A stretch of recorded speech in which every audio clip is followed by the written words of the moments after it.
कुछ और बाजार की बातें करते हैं। काफ़ी दिनों से ये शख्स हमारे चैनल पर नज़र नहीं आए थे। इनफैक्ट एटलीस्ट हमारे शो पे आज वो आ गए हैं तो हमें खुशी है इस बात की।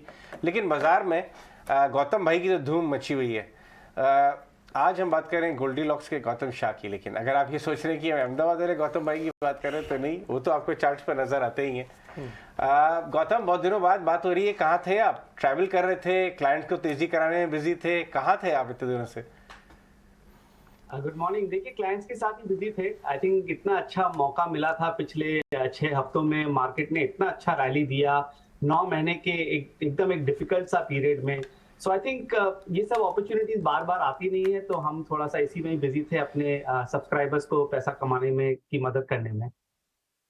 व्यूअर्स के लिए भी अपने चार्ट्स में से और अपनी स्ट्रैटेजी में से कुछ निकाल के बताइए कि अगर हम ऑलरेडी लॉन्ग हैं, लास्ट 15-20 दिनों से इस मोमेंटम को अच्छा खेला हमने 15,200 से, तो क्या करना चाहिए इस समय? और अगर हम मिस कर गए, क्योंकि वहां पे बहुत बड़े तादाद में लोग हैं जो मिस भी कर गए, तो किस लेवल्स पे री एंट्री का प्लान बनाना चाहिए?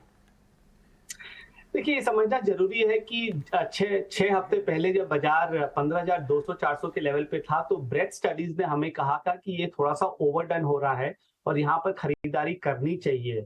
और हमने उस व्यू के बेसिस पे इन्वेस्टमेंट पोजीशंस और ट्रेडिंग पोजीशंस रेकमेंड किया था। उसके बाद वहां से ऑलमोस्ट 2500 पॉइंट की रैली आ चुकी है। और अगर आज के लेवल्स पे देखें तो वही same breadth studies extremely overbought हो चुका है। अगर आप पिछले 5 साल 7 साल का ट्रैक रिकॉर्ड देखें तो जनरली इस लेवल से थोड़ी बहुत करेक्शन या पुल बैक आती है। तो जब इन्वायरमेंट थोड़ा सा पेसिमिस्टिक था तो हम काफी ऑप्टिमिस्टिक थे और हमने कहा कि नहीं, आप डरिए मत। और यहाँ पर अब जब लोग थोड़ा सा ग्रीडी हो रहे हैं इस लेवल पे 17,500 के आसपास, तो टू बी ऑनेस्ट हम थोड़ा सा कॉशियस हो गए हैं, क्योंकि रैली थोड़ी सी ओवरडन है, मार्केट ओवरबॉट है। हमारा वर्किंग टारगेट 17,700 से 750 का था, जो यहाँ से सिर्फ 200 पॉइंट दूर है। हो सकता है कि ये 200-250 पॉइंट और तेजी हो सके, बट ओवरऑल बेसिस पर अगर आप देखें तो ट्रेडिंग पोजीशंस में थोड़ी सी कॉशन यहाँ पर बनती है, क्योंकि मार्केट ओवरबॉट है ब्रेथ स्टडीज पे और नॉर्मल अपने टेक्निकल स्टडीज पे। बट अगर आप मीडियम टर्म के हिसाब से देखें तो ट्रेंड अभी भी सॉलिड है। इवेंचुअली मार्केट 17,750 के ऊपर ब्रेकआउट देनी चाहिए, हो सकता है एक पुल बैक के बाद। और अब एक ऐसा माहौल आ गया मार्केट में जहां आपको स्टॉक और सेक्टर स्पेसिफिक रहना है, क्योंकि निफ्टी में ना तो ज्यादा बड़ी तेजी है ना तो बड़ा फॉल है। 17,000 के आसपास एक अच्छा बेस बन गया है, तो कभी भी अगर कोई डिक्लाइन आए तो बिटवीन 16,800 टू 17,000 मेरे हिसाब से एक अच्छा जोन है वापस रिस्क रिवॉर्ड के हिसाब से एंट्री करने का। पर जैसे मैंने कहा, स्टॉक स्पेसिफिक रहिए, थीम स्पेसिफिक रहिए। हमें ऑटोज अभी भी अच्छे लगते हैं, हमें कैपिटल गुड्स एक बहुत बड़ा थीम लगता है जो अगले 6 से 12 महीने चलेगा। एफएमसीजी हमारा फेवरेट रहा ही है, अनलॉक स्टॉक्स काफी अच्छे लग रहे हैं और रियल एस्टेट मेरा हमेशा से फेवरेट रहा है। तो ये 5 पॉकेट जो मैंने कहा, यहाँ पर कमिटमेंट्स बनाइए और निफ्टी को भूल जाइए। Okay, morning Gautam. आपने ये जो 5 स्टॉक्स की बात करें, क्योंकि अभी जो एक वे देख रहे हैं, मार्केट का जो बिहेव देख रहे हैं, वो बहुत जल्दी चर्निंग हो रही है सेक्टर्स में। क्या आपको लगता है ये सेक्टर्स, ये जो आपने 5 सेक्टर्स दोहराए, इन्हीं में सेक्टर्स में नए चर्न निकल कर आएंगे? हाँ, मुझे वही लग रहा है, क्योंकि जैसे आपने राइटली कहा, मार्केट में चर्निंग और डिस्काउंटिंग बहुत जल्दी हो रही है, क्योंकि जब तक रिजल्ट्स आता है तब तक रैली हो जाती है। जब रिजल्ट्स फिर खराब होने लगते हैं उसके पहले मार्केट गिर जाता है। बट ये जो मैंने 5 सेक्टर्स बताया, ये मेरे हिसाब से बहुत बड़ी थीम है। और क्योंकि कैपिटल गुड्स इंडेक्स ने 10 साल तक कुछ नहीं किया, हम इनफैक्ट लास्ट जून से बोल रहे हैं कि कैपिटल गुड्स में बहुत बड़ी स्ट्रक्चरल अपॉर्चुनिटी है। और अगर आप देखें, कमिंस इंडिया, सीमेंस, L&T, ये सब स्टॉक्स ने कितनी अच्छी रिटर्न थी और इस लेवल्स पे भी काफी स्टडी है। तो फोकस अभी इसी में रहेगा। एफएमसीजी इंडेक्स 45,000 के लेवल तक जा सकता है। कैपिटल गुड इंडेक्स में यहाँ से 15% की तेजी लगती है। ऑटोज में अगर आप देखिए, महिंद्रा एंड महिंद्रा जैसा स्टॉक कितने सालों बाद चल रहा है, तो ये इतनी जल्दी खत्म नहीं होगी। और रियल एस्टेट में हमारा टारगेट है 530 का। तो ये सारे 5 सेक्टर्स जो मैंने कहा, यहाँ पर 10, 15 से 20% की तेजी है। निफ्टी में अगर करेक्शन आएगा तो that will be a boon in disguise, उसमें कमिटमेंट बनाइए। बट इस 5 के अलावा अगर कोई सेक्टर जो मुझे लग रहा है कि एक बार ट्रेडिंग अपॉर्चुनिटी दे सकता है, वो है आईटी और फार्मा। क्योंकि पिछले 6 हफ्तों में आईटी और फार्मा ने कुछ नहीं किया। लास्ट 1 हफ्ते में हमने देखा कि आईटी फार्मा काफी स्टेडी है। और अगर बाजार में करेक्शन आता भी है तो हो सकता है कि रुपया बाकी सेक्टर से आईटी और फार्मा में शॉर्ट टर्म के लिए चला जाए। सो वहां पर मुझे एक ट्रेडिंग अपॉर्चुनिटी दिख रही है। ट्रेडिंग अपॉर्चुनिटी आपको आईटी फार्मा में दिखती है। कैपिटल गुड स्पेस पे आप काफी बुलिश हैं, तो इसमें आपको स्टॉक्स कौन से पसंद आते हैं? देखिए, इसमें अगर आप इंडेक्स की बात करें तो इसमें ज्यादा स्टॉक्स है नहीं। आई थिंक ये capital goods, manufacturing, industrial goods, industrial theme as a whole मेरे हिसाब से एक बहुत बड़ा थीम अब चार्ट्स पे दिख रहा है। और हम जो इसमें कस्टम इंडेसेस बनाते हैं उसमें मुझे लग रहा है कि जो सारे जो टॉप स्टॉक्स है ये अच्छा करेंगे।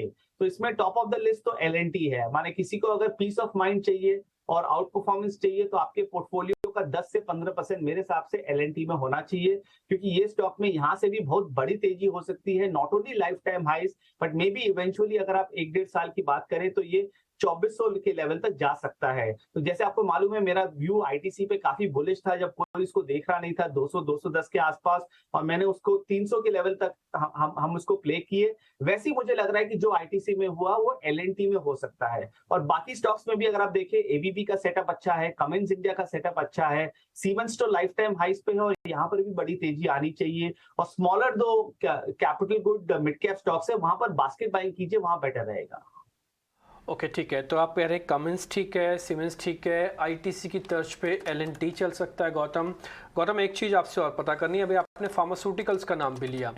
ये वो वाला सेक्टर है जिसमें कुछ पुराने निवेशक भी हैं और कुछ नए लोग भी इसलिए देखना चाहते हैं कि अगर चर्निंग होती है इस सेक्टर का अच्छा फ़ायदा उठा पाए।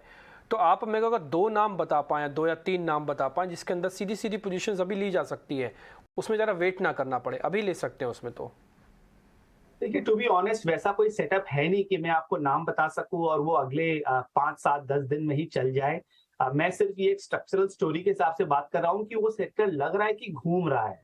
और उस अगर आप सेक्टर्स में भी देखें तो Sun Pharma has really been the top performing stock. बाकी आप सारे स्टॉक्स को देख लीजिए, चाहे वो ग्लेनमार्क हो या डीवीज हो, सारे जो एलेम्बिक फार्मा हो, ये सब अपने लॉन्ग टर्म सपोर्ट से घूम रहे हैं। तो कोई रेडी अपॉर्चुनिटी नहीं है, बट हाँ अगर किसी को एक इन्वेस्ट करना है बास्केट लेके तो यहाँ पर ले सकते हैं। But I would have more opportunities in the IT space. I mean जिस तरह से इन्फोसिस का चार्ट है, टीसीएस का चार्ट है, विप्रो का चार्ट है, एलटीआई, एलटीटीएस, माइंडट्री, परसिस्टेंट, मेरे हिसाब से ये बेटर अपॉर्चुनिटीज है फार्मा से, क्योंकि फार्मा एक बहुत बड़ी और गंदी बेयर मार्केट से निकल रहा है तो इतना आसानी नहीं होगा वहां पैसा कमाना। पर आईटी में थोड़ा सा ओवरडन था, आईटी में अच्छी अपॉर्चुनिटी है जो मैंने 6-7 नाम दिए, वहां पर कमिटमेंट बना के चल सकते हैं। राइट कुछ और स्टॉक्स की बात करते हैं, स्पेसिफिक स्टॉक्स जहां पे ट्रेडिंग इंटरेस्ट बहुत हाई है, स्पेशली एचएनआई का, और कुछ ट्रिगर्स भी लाइंड अप हैं। रिलायंस इंडस्ट्रीज के बारे में आपका क्या ख्याल है इस समय? देखिए, रिलायंस इंडस्ट्रीज लग रहा है कि वो अपना लीडरशिप खो चुका है। एक रेंज में चला गया है, नीचे में 23-2400 और ऊपर में 27-2800।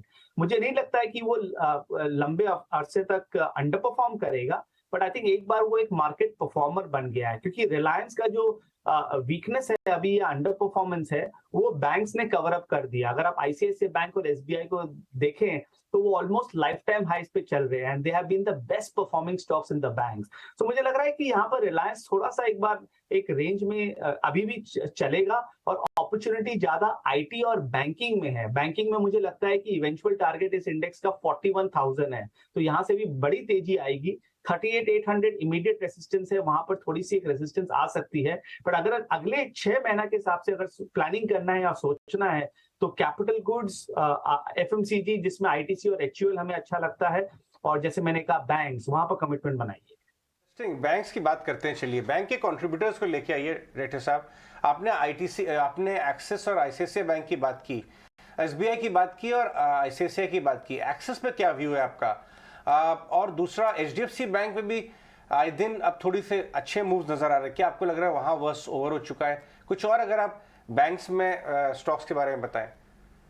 कि बैंक्स में आईसीआईसीआई और एसबीआई ने ही बैंक निफ्टी को इतना चलाया है, अगर वो इतना नहीं चलते तो बैंक निफ्टी 38,000 के लेवल्स के ऊपर नहीं होता।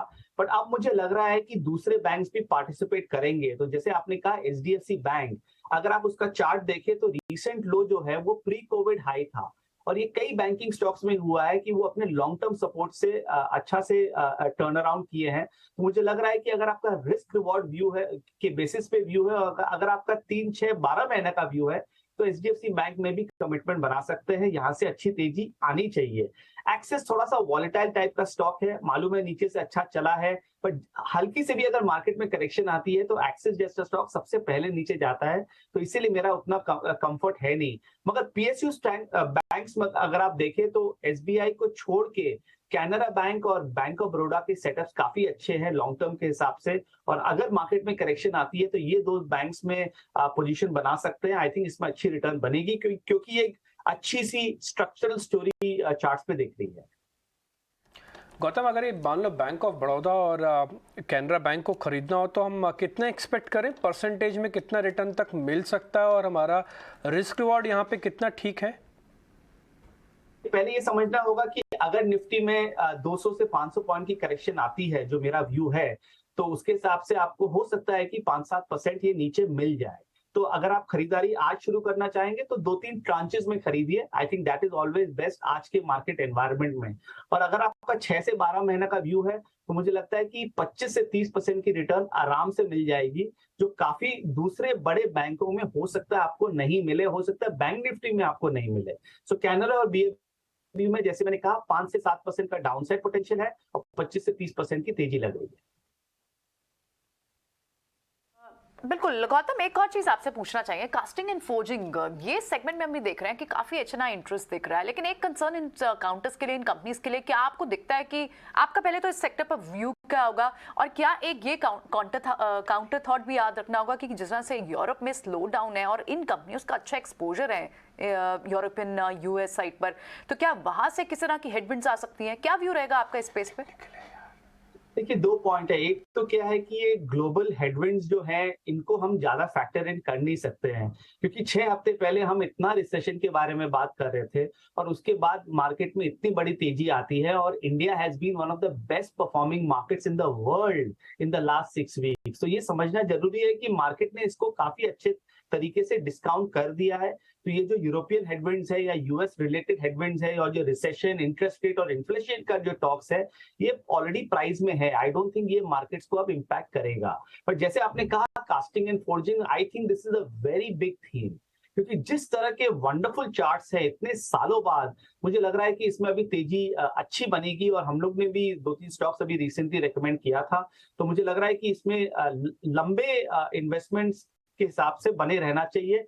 अगेन, अगर मार्केट में छोटी बहुत करेक्शन आई तो उसमें कमिटमेंट बनाइए। आई थिंक फोर्जिंग जो इंडस्ट्री है, आई थिंक ये बहुत अच्छा करेगा अगले 1-1.5 साल।